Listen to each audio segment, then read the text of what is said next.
Bismillahirrahmanirrahim. Kenali karakter pasanganmu.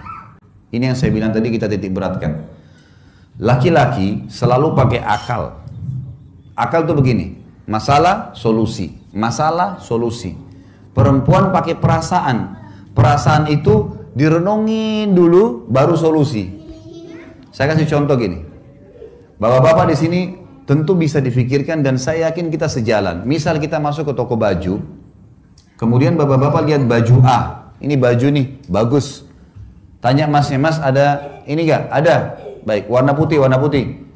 Begitu kita tanya, di gudang, habis stoknya. Kira-kira bapak-bapak di sini terima atau enggak? Hah? Terima nggak kalau misalnya orang masnya bilang, tokonya sudah nggak ada stoknya mas? Kita terima ya? Terima nggak?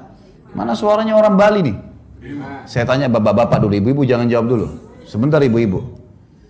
Kita laki-laki sudah biasa kalau, oh ini nggak ada mas stoknya, sudah. Pak mau lihat yang lain nggak? Iya boleh, kita biasa saja. Tapi kalau ibu-ibu, sekarang ibu-ibu beli baju, cocok warnanya. Pas lihat ukurannya nggak ada. Pasti ibu bilang, coba cek dulu di gudang mas. Kenapa nggak ada? Kapan ada? Saya ambil nomor teleponnya ya, panjang ceritanya itu. Ini karakter namanya. Sekarang begini, bapak ibu janjian nih, pergi restoran suami istri. Anggaplah lagi pacaran, pergi berdua suami istri. Janjian di restoran A, pas tiba tutup restorannya. Bapak-bapak pasti masalah, solusi. Tutup mah, udah kita cari restoran lain ya. Begitu nggak? Ibu-ibu nggak, sebentar mas, saya tanya dulu kenapa tutup. Turun dia nanya, kenapa tutup? Kenapa? Habis. Kok habis? Biasanya jam sekian, panjang tuh ceritanya. Ngobrol dulu. Ini namanya perasaan. Yang ini akal, ini perasaan. Memang begitu. Memang begitu. Jadi makanya kalau ibu-ibu bisa dengan perasaannya, kalau tidak dapat barang yang dia inginkan, bisa 2 hari kepikiran. Bapak-bapak sudah lupa. Contoh yang lain. Kalau misalnya ada 2 orang suami istri lagi bertengkar. Ini ribut-ributan di SMS. Saya biasa begitu. Sebelum saya pernah ditelepon suami istri sampai saya pusing juga dengarnya. Telepon saya, ini Ustaz. So, over-overan nomor telepon. Ini apa ini? Saya tutup teleponnya langsung gitu. Ribut bertengkar. Ternyata sering SMS-SMS-an ini bertengkar. Baiklah. Bapak ibu sekarang kalau ada orang yang bertengkar suami istri, kemudian saling marah-marahin di SMS. Bapak-bapak di sini saya sangat yakin, kalau sudah baca emosi memang, tapi dihapus gak SMS-nya? Jawab jujur. Bapak-bapak sekarang kalau lagi masalah sama istrinya, kemudian ada SMS yang tidak enak, kita sudah baca, dihapus gak SMS-nya? Ibu-ibu saya tanya, kalau bertengkar, hapus gak SMS rumahnya? Itu masalahnya tuh. Itu sampai 1 tahun masih disimpan. Ini lagi enak sama suaminya, lagi enak-enak sama suaminya. Kamu dulu pernah bilang begini, suaminya sudah lupa. Kapan? Ini buktinya. Ini karena perasaan. Suami dia pikir masalah jalan keluar, masalah jalan keluar. Itu laki-laki. Perempuan enggak, perasaan dulu. Dan itu direnungi dulu lama, baru kemudian jalan keluar. Makanya di sini Allah menjadikan laki-laki sebagai pemimpin. Dia pemimpin itu butuh cepat. Masalah solusi. Apa masalah solusi? Jalan keluarnya apa? Dan Nabi SAW mengatakan sungguh tidak beruntung satu kaum yang dipimpin oleh kaum wanita. Karena lama direnungin sama dia dulu. Bisa sampai berhari-hari sedih baru kemudian jalan keluar, gitu kan? Jadi memang sudah seperti itu. Nah, mengenali karakter pasangan penting. Bapak-bapak sekalian, ibu-ibu itu kena pakai perasaan, dia suka kalau ditelepon. Nah, jadi bapak-bapak jangan juga tidak pernah telepon istrinya. Ibu-ibu harus tahu, bapak-bapak tidak suka ditelepon.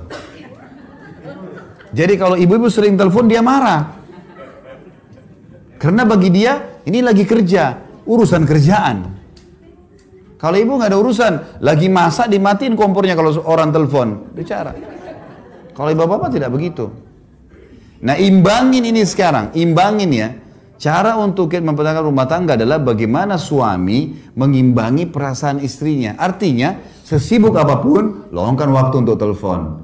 Gimana kabar? Baik sayang. Ini kita ucapin kata-kata yang baik. Oh ya, dia sudah merasa diperhatikan. Udah cukup.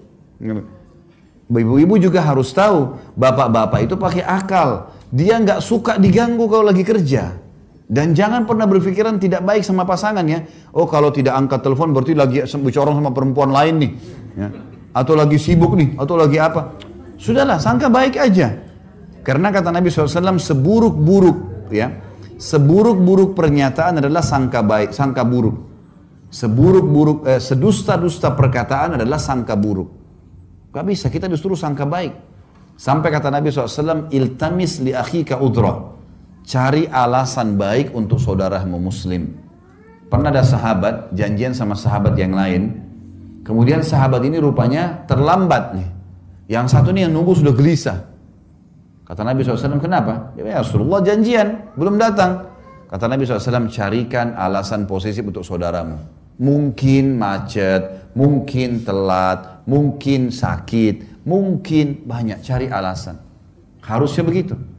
Jadi kalau ada, kita telepon, pasangan gak angkat. Oh mungkin dia masih sibuk. Sudahlah, baca Al-Quran, berzikir, cari aktivitas.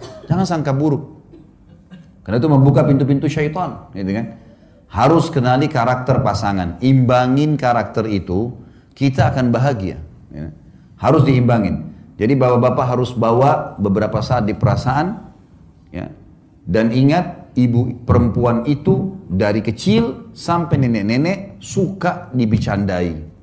Ya. Misal gini, Umar bin Khattab bilang apa? Kami kalau di luar rumah kami seperti singa yang sedang mencari mangsa. Di luar rumah, sholat, antar jenazah, jihad, laki-laki, jantan. Tapi kalau kami pulang ke rumah kami seperti anak kecil. Bapak-bapak harus pulang rumah, udah lain ceritanya di rumah ini. Buang semua itu utang, pekerjaan di luar rumah, sekarang urusan bercanda sama istri. Lupain semuanya, gitu kan. Sampai Umar mengatakan, kami kalau pulang rumah kami seperti anak kecil. Emang sudah begitu, harusnya. Sampai kata Nabi SAW, 3 hal yang tidak masuk hal sia-sia. Seseorang yang berjihad di jalan Allah atau mengurus kuda jihadnya. Ya. Seseorang yang mencari nafkah jalan Allah dan suami istri yang sedang bercanda. Biarpun berjam-jam itu nggak sia-sia. Pahala di sisi Allah. Saking pentingnya bercumbuan, bercanda, saling menghibur dalam Islam itu dibolehkan. Tidak masuk hal sia-sia. Ini penting di garis bawah ya. Makanya harus diketahui teman-teman sekalian tentang masalah ini. Jadi kenali karakter pasangan, kita akan bahagia.